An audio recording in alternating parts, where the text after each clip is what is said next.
우리가 바쁜 인생의 정 속에서도 틈을 내서 하나님 앞에 예배를 드릴 수 있게 된 것을 먼저 하나님 앞에 감사해야 될 줄 믿습니다. 하나님께서 믿음의 조상 아브라함에게 너희의 본토 친척 아비집을 떠나 내가 지시할 땅으로 가라 명령했습니다. 창세기 12장 1절로부터 보면 아브라함이 말씀을 쫓아갔고 순종하였더니 얼마 안 가서 약속의 땅 가나안 땅을 주셨습니다. 그래서 그곳에서 제단을 쌓고 하나님 앞에 번제를 드리고 요즘으로 말하면 감사 예배를 드렸습니다. 그런데 또 얼마 안 가서 그 땅에 기근이 닥칩니다. 하나님이 지시해서 갈대우리의 모든 본토 친척 아비집 익숙했던 모든 삶의 여건을 다 정리하고 하나님의 뜻에 순종해서 나왔는데 가나안을 얻었는데 이게 얼마 안 가서 기근이 닥쳤어요. 오늘 우리가 예수 믿으면 금방 뭐가 회복이 되고 금방 뭐가 잘 될 것 같은 소망과 믿음을 가지고 하나님 앞에 나왔는데 때로는 더 어려워질 때도 있다는 거예요. 이것을 우리가 예상치 못한 거예요. 아브라함도 예상치 못했어요.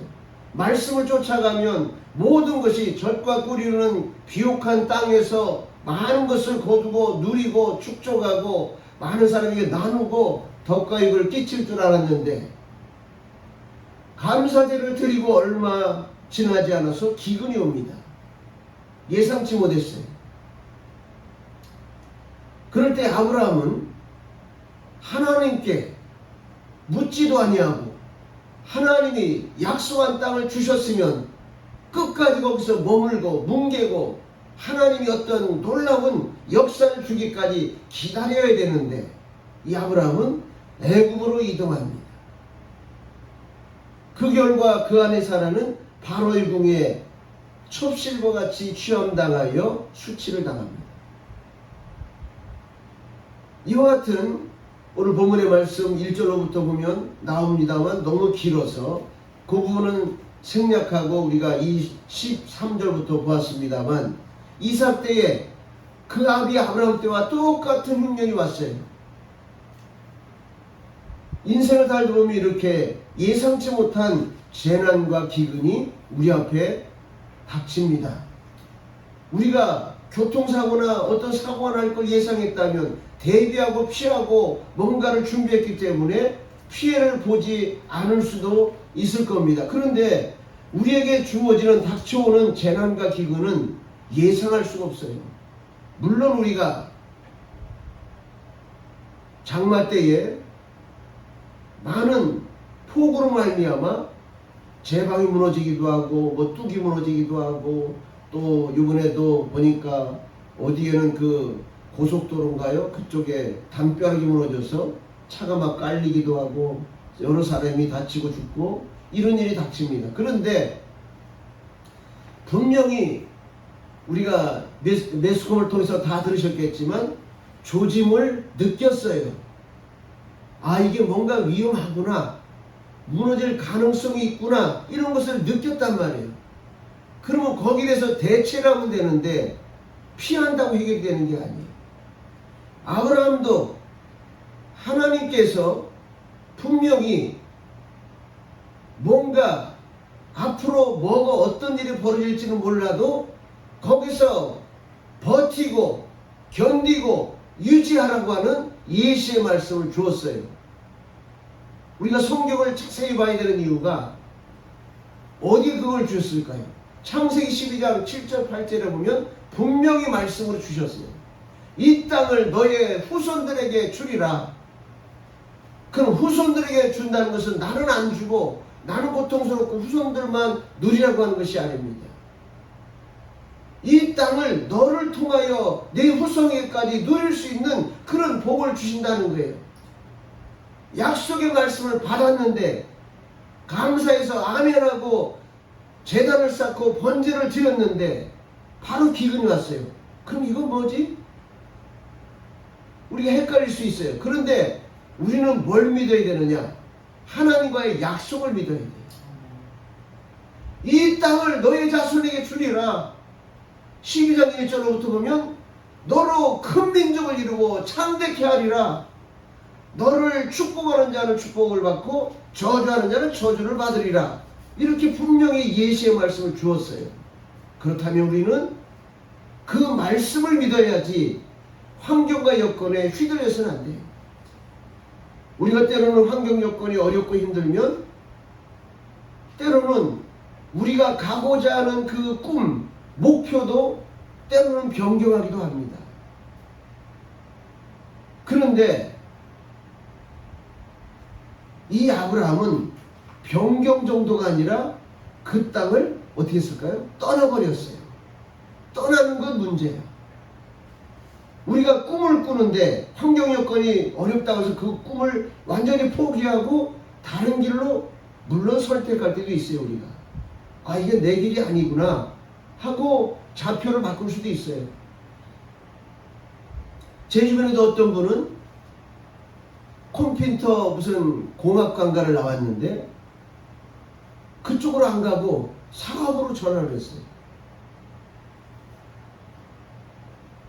그런데 이제 와보니 그분이 컴퓨터 공학관과 그거를 나왔으면 그게 통으로 나갔으면 성공을 분명히 했을 것 같아요. 그런데 사업으로 돌리다 보니까 지금 어려워져 버렸어요. 어쩌면 턴한 그 방향을 잘못 트는 것이 더 큰 문제와 어려움으로 닥칠 수 있다는 거예요. 우리가 우리의 꿈을 꾼 것이 이게 내 평생의 천직이라고 여겨졌다면 좀 여건 환경이 어려워서 잠깐 멈출 수는 있어요. 다른 것을 잠깐 할 수도 있어요. 그러나 결국은 원위치로 와서 이 꿈을 펼쳐나가고자 하면 반드시 성공할 수 있습니다. 아브라함은 그런데 가나안 땅을 너와 네 자손에게 주리라고 약속했는데 그 땅을 버리고 기근 들었다고 애굽으로 가버려요. 그러면 전지전능하신 하나님의 약속을 믿노라 했던 것이 불신하는 거예요.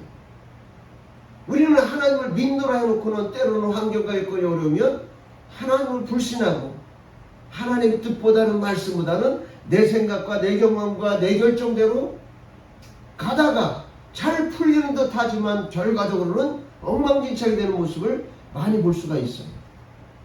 오늘 아브라함과 이삭의 때에 똑같이 흉년이 닥쳤는데 아브라함은 자기의 사랑하는 아내를 이방 왕의 첩실과 같이 남의 왕에게 넘겨주는 그런 치욕스럽고 아주 뭐라 그럴까요? 불편한 그런 관계로 전락이 됐어요. 그런데 이삭은 오늘 본문의 말씀 12절 14절부터 쭉 보면 그 해에 그 해는 어떤 해입니까? 기근의 때예요. 흉년의 때야. 그 땅에서 농사를 져서 100배를 거두었다. 이건 우리 이성으로는 불가능해요. 아 이건 안 돼. 흉년이 왔는데 어떻게 그 땅에서 농사를 해서 100배를 거둘까요? 하나님이 하시면 될 수 있다는 거예요. 우리는 우리 성과 판단과 과학적인 기후적 이런 거를 따져서 과학적으로 많이 분별합니다. 그것을 부인하는 건 아니에요. 그러나 그게 다 100%는 아니라는 걸 알 수 있어요. 우리나라에도 다른 지역에는 홍수가 나고 난리인데 유독 강원도 강릉 쪽에는 가뭄이 왔어요. 그래서 저도 이런 생각을 해봤어요. 강원도 그 지역은 뭐라 그럽니까? 많이 놀러가는 그런 지역이다 보니까 아마 너무 타락된 지역, 피폐된 지역 아마 그래서 하나님이 진노하셨나? 내 속으로는 그렇게 생각했고 그 강원도 강릉 지역의 어떤 주민도 인터뷰할 때 보니까 우리가 무슨 죄를 많이 졌나 이런 식으로 얘기를 하더라고요. 그건 아닐 거예요. 자연과 기후와 모든 것도 우리가 과학적으로 보면 이런 원인 저런 원인 많이 증명을 합니다만 결과적으로는 누구에게 달렸다? 하나님에게 달렸어. 강원도의 저수지가 10m? 몇 m? 막 줄어들고 이제 바닥이 드러나니까 얼마인가 하면은 아주 강원도 강릉 지역이 완전히 재난 선포할 정도의 위기가 막 쪼여오는 것을 우리 느꼈을 겁니다. 그런데 다른 지역, 충남 지역, 전라도 지역, 중부지방 말고 남부지방은 막 홍수가 나가지고 난리야. 이럴 때 우리가 정말 의지하면서 우리가 돌아봐야 될 것은 하나님의 마음이 움직여야 된다는 거예요. 결국은 위기 직전에 위기를 감당하기 위해서 소방차가 수십 대가 다른 저수지에서 물을 퍼다나려고 계속 현상주의 해보려고도 자꾸 줄어들다가 결국은 하나님께서 하늘문을 여니까 하루 저녁에 100mm 오니까 회복이 돼요. 이것을 우리가 과학적으로 아무리 해도 해결할 수 없는 거예요.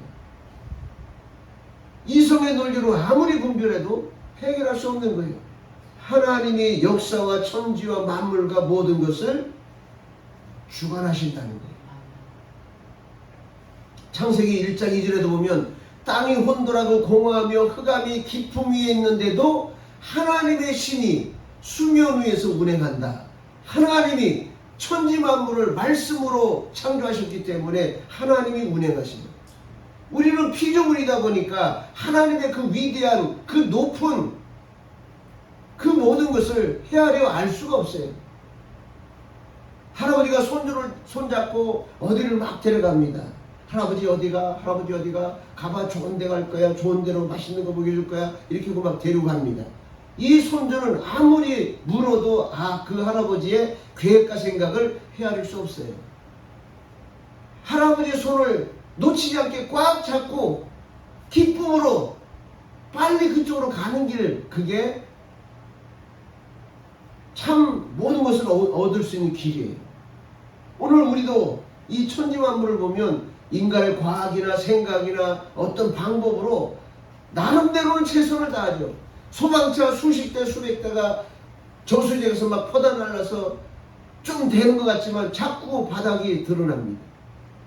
인간은 최선을 다할 뿐 해결의 최종적인 키는 하나님이 가지고 있어요.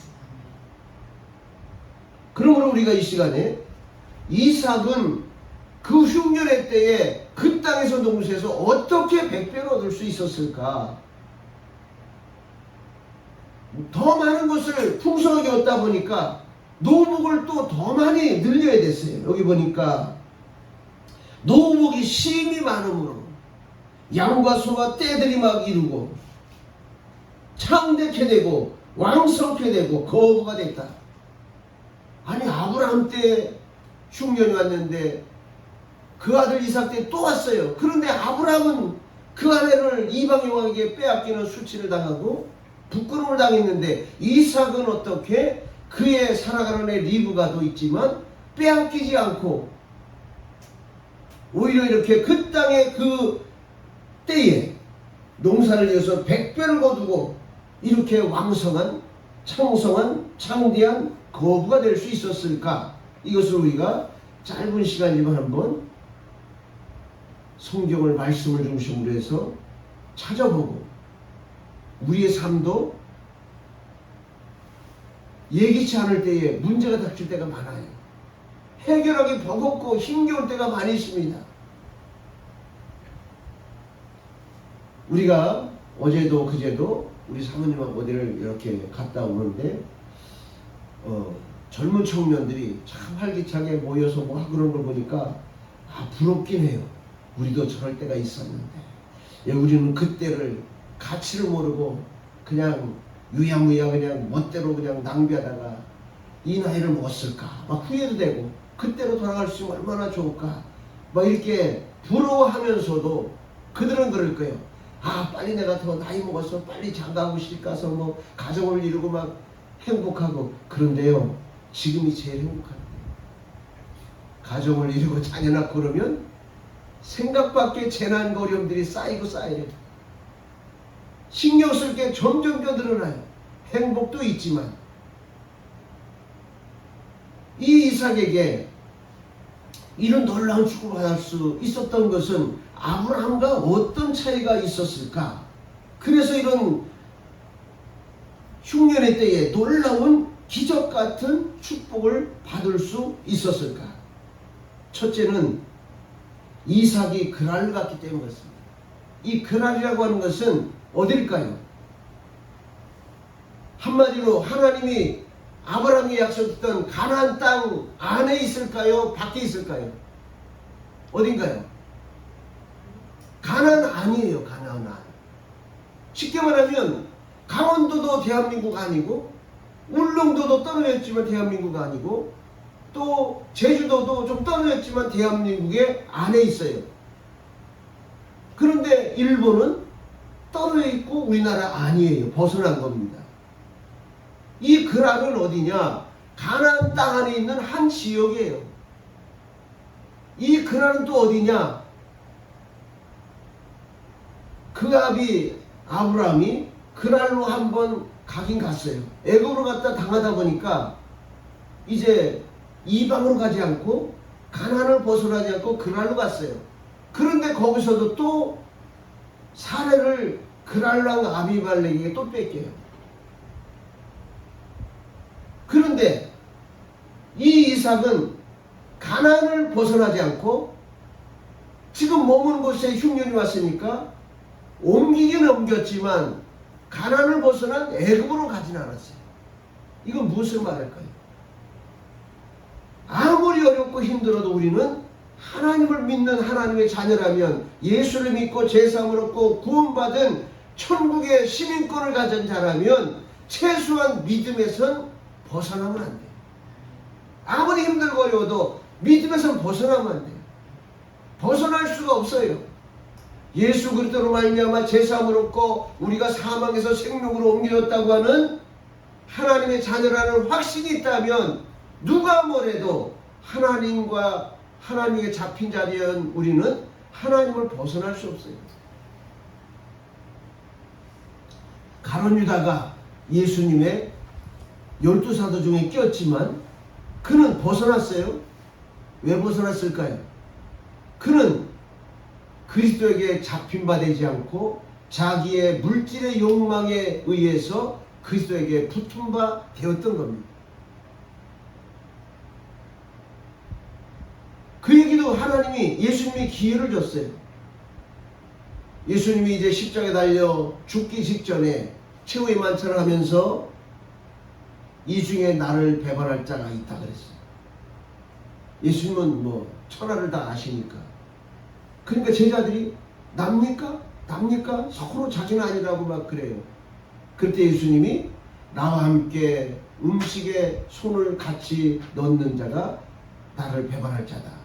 그러다 보니까 우연인지 그가 그래서 그랬는지 몰라도 마침 예수님이 떡을 만지려고 이렇게 집으로 가니까 가룟 유다도 같이 넣어요. 그러니까 딱 걸렸죠. 딱 걸렸어요. 그러니까 가룟 유다가 찔끔해가지고 납니까? 그러니까 너는 차라리 나지 않은 게 나을 뻔했다. 그랬더니 그때 사단이 싹 들어가서 가룟 유다가 나갑니다. 그리고 제사장들이 가서 내가 예수를 너희들에게 넘겨줄 텐데 나에게 얼마 줄래? 은 30냥을 주마. 은 30냥을 받고 뭔가 편안하고 부유해지고 행복할 것 같았는데 가만히 보니까 예수님이 십자가를 메고 채찍에 맞으면서 골고다 한상으로 끌려가는 걸 보니까 이건 아닌데 내가 왜 예수를 팔았을까 후회합니다. 그래서 제사장을 찾아가서 은 30냥을 도로 주면서 내가 의인을 잘못 이렇게 십자가에 못 박도록 넘겼으니 여기 은 30냥을 받고 이것을 풀어줄 수 있는 방법을 제사장에게 말하니까 제사장들이 네가 범한 것은 네가 해결하라. 그러고는 받지 않습니다. 그러니까 가룟 유다가 은 30냥을 내팽개치면서 후회를 하고 자살을 합니다. 창자가 터져서 튀어나왔더라. 그 땅을 사서 피마시라. 이렇게 했는데 가룟 유다가 자살하지 말고 십자가를 메고 가는 예수님에게 가서 내가 잘못했다고 회개했더라면 그도 아마 제사함을 받고 구원 얻었을 겁니다. 예수님은 가룟 유다조차도 예수의 보혈의 은혜를 의지하고 회개했더라면 죄를 먹고 영생에 들어가는 은총을 주었을 겁니다. 그런데 왜 자살을 해요? 내 몸은 내게 아니에요. 나에게 임의로 맡겨준 것 뿐이에요. 자, 이렇게 된 것처럼 그러면 이삭은 그럼 어떻게 해서 복을 받았느냐? 그날로는 옮겨갔지만 가나안은 벗어나지 않았어. 그랬더니 하나님께서 말씀합니다. 내가 내 지시하는 이곳에 머물면 너와 네 자손에게 이 땅을 주리라. 하늘의 별과 같이 땅의 모래알과 같이 바다의 모래알과 같이 많게 하리라. 이 약속은 아브라함에게 주셨던 약속이에요. 근데 아브라함은 이미 소천에 갔고 이제 이삭이 가나안을 이어받았는데 또 기근이 왔어요. 하나님은 이삭에게도 아브라함에게 주셨던 약속을 똑같이 합니다. 너 내가 지시하는 땅에 머물러. 그 말은 뭐냐? 가나안을 떠나지 마. 그 말입니다. 너 하나님의 자녀로 택했으니 복음에서 떠나지 마. 하나님의 자녀에서 떨어지지 마. 십자가 예수를 부여잡아. 어떤 어려움에서도 포도나무 가지가 포도나무에서 떨어지면 메말라 죽고 열매도 못 맺고 사람들에게 밟히고 나중에는 불구덩이에 떨어져 불사라질 뿐이라고 했습니다. 그러니까 이 이삭에게도 아브라함 아버지 때 주셨던 말씀과 똑같이 내가 지시할 땅에 거하라. 그렇게 이사야가 아니라 창세기 26장 2절에 보면 그렇게 말씀합니다. 여호와께서 이삭에게 나타나 가라사대 애굽으로 내려가지 말고 내가 내게 지시하는 땅에 거하라. 이 땅에 의하면 내가 너와 함께 있어 내게 복을 주고 내가 이 모든 땅을 너와 네 자손에게 주리라. 내가 네 아비 아브라함에게 맹세한 것을 이루어 네 자손을 하늘의 별과 같이 번성케 하리라. 그러니까 이삭은 아버지가 두 번이나 실패한 걸 알아요. 그래서 기왕이면 어려워도 옮기긴 옮길지라도 가나안은 벗어나지 말자. 하나님이 지시한 말씀은 떠나지 말자 하고는 말씀에 주저앉습니다. 그 안에 머무는 거예요. 위험한 때도 있었어요. 어떤 때입니까? 이삭이 그랄에 가서 머무니까 리브가가 너무나도 이뻐요. 그러니까 주위에 많은 사람들이 이삭을 부러워하기도 하지만 그 아내 리브가를 어떻게든지 한번 좀 대화라도 하고 뭔가라도 해보고 싶고 막 그런 유혹과 미혹이 막 있어요. 그러니까 이삭이 하나님이 지시한 땅에 머물긴 해도 주변에 위험스러운 것은 있으니까 항상 불안해요. 그래서 리브가에게 어차피 족보상에는 촌수는 누이입니다. 누이. 사촌 누이예요. 그러니까 나를 사촌 누이라 하라. 나를 오라비라 하고 또 나는 너를 누이라고 하겠다. 그렇게 약속을 했습니다. 그런데 이 블레셋 왕인 그랄에 있는 블레셋 왕이 어딘가 모르게 남매라고 하는데 행동하는 모든 것이 이건 여인이 분명해. 그러니까 쉽게 아비멜렉 왕도 어떻게든지 한번 엮어볼까 이런 생각을 하다가도 아닌 것 같은데 연예인 같은데 하고 이렇게 관망합니다. 왕궁에서 오늘날 관망하다 보니까 이 이삭하고 리브가가 어떻게 합니까? 이삭이 26장 8절에 오면 거기 오래 거하였더니 이삭이 그 안에 리브가를 껴안은 것을 블레셋 왕 아비멜렉이 창으로 내려본지라.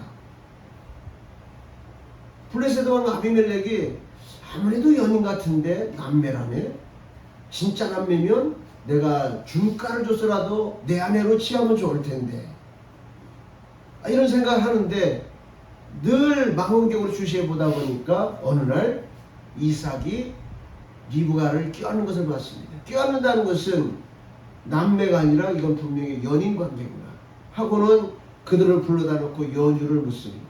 그랬더니 이삭이 말하기를 이 지역엔 하나님을 두려움이 없기 때문에 내 아내가 너무 아리따움으로 나에게 피해가 오거나 내 생명에 지장이 있을까봐 우리가 오라비라고 하고 누이라고 하고 이렇게 약속을 했다. 본래는 촌수가 오라비고 누이는 맞아요. 사촌 누이 뭐 이런 관계입니다. 근데 구약에서는 사촌 간에도 직계하고는 혼인이 안 되지만 다리 건너 이런 관계에서는 혼인을 했습니다. 그래서 누이라는 건 맞아, 오라비라는 건 맞아. 그러나 현실적으로는 부부입니다. 근데 생명이 위태로우니까 그렇게 분호를 짠 거예요. 우린 누이 관계, 오라비 관계다. 어디 가서 누가 그러면 그렇게 말하자. 오케이. 그래가지고 했는데 왕도 그런 줄 알았는데 가만히 보니까 이게 누이 관계, 오라비 관계가 아니고 남매라는 것을 이해가 안 됩니다. 그래서 정말 주시해 봤더니 어느 날 왕궁에서 내려다보니 이삭이 그 안에 리브가를 껴안는 것을 봅니다. 그러니까 아비멜렉이 즉시 리브가와 이삭을 불러내고 말합니다. 네가 우리에게 큰 죄를 저지르게 할 뻔했다. 그래서 만백성들에게 공포하기를 이삭과 그 아내 리브가를 건드린 자들은 엄벌에 처하겠다 하고는 이제 이삭과 협약을 해서 함께 이 땅에 머물고 함께 공존하기를 그렇게 약속을 합니다.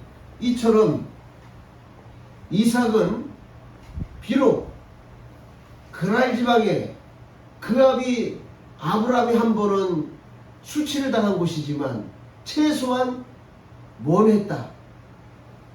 부부간의 도리나 본분은 항상 지켰다는 거예요. 그러면 아브라함은 애굽에 가서 왜 애굽의 바로왕에게 자기 아내 사례를 첩으로 팔려가는 이런 상황까지 벌어졌을까요? 말은 오라비요 누이요 이렇게 할 수 있어요. 그러나 본능적으로 부부니까 스킨십도 할 수 있고 손도 잡을 수 있고 다 할 수 있어요. 껴안을 수도 있고. 그런데 아마 아브라함은 너무나도 애굽의 이방의 그 문화 속에서 정말 생명의 위태함을 느꼈는지 불안했는지 그런 본분을 전혀 드러내지 않았다는 거예요. 그러니까 애굽의 바로왕은 정말 너희는 남매지간이구나. 그러니까 내가 대가를 많이 줄 테니 네 동생을 내 첩으로 달라 그랬더니 또 아브라함은 오케이 그랬어요. 쉽게 말하면 자기 아내를 첩으로 인신매매 한 겁니다. 자기 생명을 유지하기 위해서. 그러니까 아브라함이 많은 어려움이 당합니다. 그런데 이삭은 최소한 밖에서는 남매처럼 행동을 했지만 집안에서는 부부라는 연인이라는 그런 관계로 스킨십도 하고 껴안기도 하고 이런 모든 본분을 하는 겁니다. 이것을 블레셋 왕 아비멜렉이 냉철하게 세밀하게 긴밀하게 관찰하다 보니까 이것들은 연인관계구나 아는 겁니다. 그래서 더 이상은 백성들에게 이들에게 해를 끼치지 못하도록 아주 법적으로 딱 손을 못 대게 함으로 이 아비멜렉은 이삭을 통해서 놀라운 축복을 받습니다. 자, 이 이삭이 이제 창대해집니다. 창대해지다 보니까 아비멜렉도 시기가 나고 국민들도 백성들도 시기가 나서 이삭을 어떻게든지 내쫓으려고 하고 뭔가를 자꾸 회방하려고 합니다. 그래서 오늘 본문의 말씀을 보면 20절에 그런 말씀을 합니다. 그날 목자들이 이삭의 목자와 다투어 가로되 이 물은 우리의 것이라 하매 이삭이 그 다툼을 인하여 그 우물 이름을 에색이라 하였어요. 그래서 옮겨가서 또 우물을 파니까 또 시비 걸어서 우물을 또 빼앗으려고 합니다. 그러니까 그 이름을 신나라 했습니다. 또 옮겨가서 또 우물을 팝니다. 그랬더니 그제야 다툼이 이루어지지 않고 여호와께서 그것을 허락하시고 장소가 넓게 하셨으므로 이제 우리가 이 땅에서 번성하리로다. 이렇게 이삭이 말합니다. 다시 말하면 이삭이 비록 이방 가운데 살면서도 생활 속에 이방 사람들에게 본을 보였다는 거예요. 여기 보면 에색이라는 말은 다툼이라는 뜻입니다. 우리가 문화가 다르고 종교가 다르고 성품이 다르고 생활 풍습이 다르다 보면 이게 서로 문제가 되다 보니까 다툼이 생겨요. 요번에 우리 대한민국에 310몇 명인가 되는 그분들도 미국에 7일 동안 8일 동안 구류됐어요. 그것은 왜 그랬느냐? 문화가 다르기 때문에 오해가 생긴 겁니다. 거기서는 그리고 체포하면 1차적으로 새구랑을 채우는 모양이에요. 걔들의 문화에. 그리고 어디 뭐 체포하거나 막 그러면 장갑차도 동원하고 막 총도 동원을 하는 모양이에요. 거기에 문화에. 근데 우리는 이해가 안 되죠. 만약에 누구를 체포하는데 장갑차를 몰았다 그러면 이거는 내란이니 무슨 계엄선포니 오해가 되죠. 우리랑 문화가 다른 겁니다.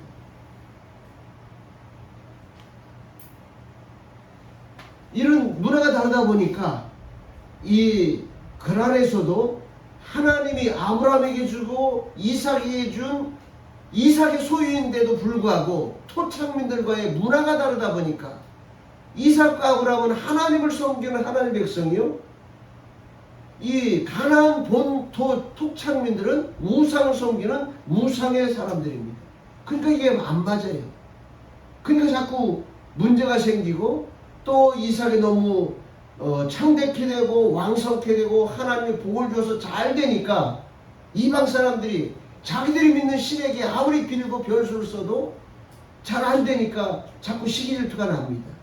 그러니까 아브라함 때 팠던 우물을 이삭이 종도를 통해서 파니까 이건 우리 거다 라고 뺏으면서 이삭의 목자들과 그랄의 목자들에게 다툼이 생겨요. 이게 에색이라는 뜻입니다. 이렇게 뭔가 다르면 다툼이 생겨요. 그러니까 이삭이 조상 우리 아버지 때부터 팠던 거라고 법적으로 다투거나 하지 않아요. 그것은 뭐냐? 신앙인은 때로는 불이익을 당할 때도 있어요. 내가 좀 손해볼 때도 있어요. 그러나 내가 그걸 조금 감수함으로 인해서 하나님의 더 큰 영광을 드러내는 일에 양보한다면, 조금 더 배려하는 마음이 있다면 하나님은 반드시 거기에 대한 대가로 축복을 주시는 것을 믿으시기 바랍니다. 그래서 에색이라고 하는 다툼에서 이삭의 목자들과 이삭이 양보합니다. 뭐 다른 곳에 옮겨가서 파면 되지 뭐 하고 다른 데 가서 파요. 또 파니까 그날에 가나안에 다른 토착민들이 와서 이건 우리 거다, 우리 땅이었어 라고 또 시비가 붙습니다. 그러니까 이삭이 그걸 또 포기하고 이제 다툼 정도가 아니라 거기서는 대적감이 생깁니다. 에색은 다투는 거예요. 그러나 두 번째 우물은 신나라는 뜻은 대적한다는 뜻입니다. 이것들이 우리 땅, 우리 본 토착민들이니까 아마 자기들의 땅이라고 생각하겠죠. 근데 하나님은 아브라함과 이삭에게 줬어요. 그러니까 본 족속들은 이게 조상대대로 우리 땅이었는데 이것들이 어디서 와가지고 자기 땅이라고 하면서 함부로 파고, 그러니까 이제는 대적을 합니다. 다툼에서 안 되니까 이제 대적에서 완전히 쫓아내려고 그래요. 그러니까 이삭과 이삭의 목자들이 싸우지 않아요. 그래, 잘 먹고 잘 살아, 넘겨주고 또 옮겨가서 팝니다. 거기가 바로 르호봇이라는 뜻이에요. 이때는 뭐냐면 르우시라는 뜻은 장소를 넓혔다 그런 뜻입니다. 이것은 무엇을 말하느냐? 신앙인들은 같은 믿지 않는 사람들과 똑같이 24시간을 살아요. 그런데 우리는 50시간, 48시간 사는 것처럼 바쁘게 살아야 돼요. 다른 사람이 8시간 잔다면 우리는 4시간 자고도 활동하면서 해야 신앙생활도 잘하면서 덕과 본을 나타낼 수 있어요. 얼마나 바쁘고 힘들어요. 그렇지만 덕을 세우기 위해서 항상 더 부지런해야 되고 더 양보해야 되고 더 배려해야 되고 조금 손해볼지라도 웃으면서 그래 잘 먹고 잘 살아 이렇게 줄 수 있는 배려의 마음이 있을 때 하나님은 르호봇이다. 드디어 하나님이 이 땅으로부터 너희의 참 네 것이 될 것이다 하고 장소를 넓혀줍니다. 르호봇에 가서 무릎하니까 이제는 본 토착민들이 시기를 안 걸어요. 그때부터 이제는 마음껏 이삭이 자기의 뜻을 펼쳐나가는 축복을 받게 되는 것입니다. 저와 여러분도 그렇습니다. 예를 들어서 뭔가 내가 새로운 신세계를 개발하면 많은 사람들이 시비 걸기도 하고 시기질투해서 그것을 깔아뭉개려고도 하고 끌어내려고도 하고 많은 게 있어요. 신앙인들은 때로는 시기질투하고 대적하면 때로는 그래 잘 먹고 잘 살아 넘겨주고 양보할 수 있는 손해도 때로는 볼 때가 있어요. 그러나 하나님은 하나님의 영광을 위해서 이삭은 누굽니까? 하나님의 선지자예요. 하나님의 선지자인데 그 우물 하나 때문에 치고받고 싸운다면 하나님의 영광이 가려져요. 그러니까 그래 어차피 판 거니까 잘 먹고 잘 살아 그리고 넘겨주는 거예요. 그리고 또 다음 가서 파니까 그 다음부터는 2번까지 양보하니까 3번째는 낯이 없어서 그런지 이제 시비를 한 거예요. 그때부터는 마음껏 하나님의 영광과 뜻이 펼쳐지는 번성하고 장소를 높이는 그런 축복의 역사가 있게 되는 줄 믿습니다. 다시 말하면 우리가 삶 속에서 생활 속에서 본을 보일 때 때로는 손해도 보고 때로는 피해도 봐요.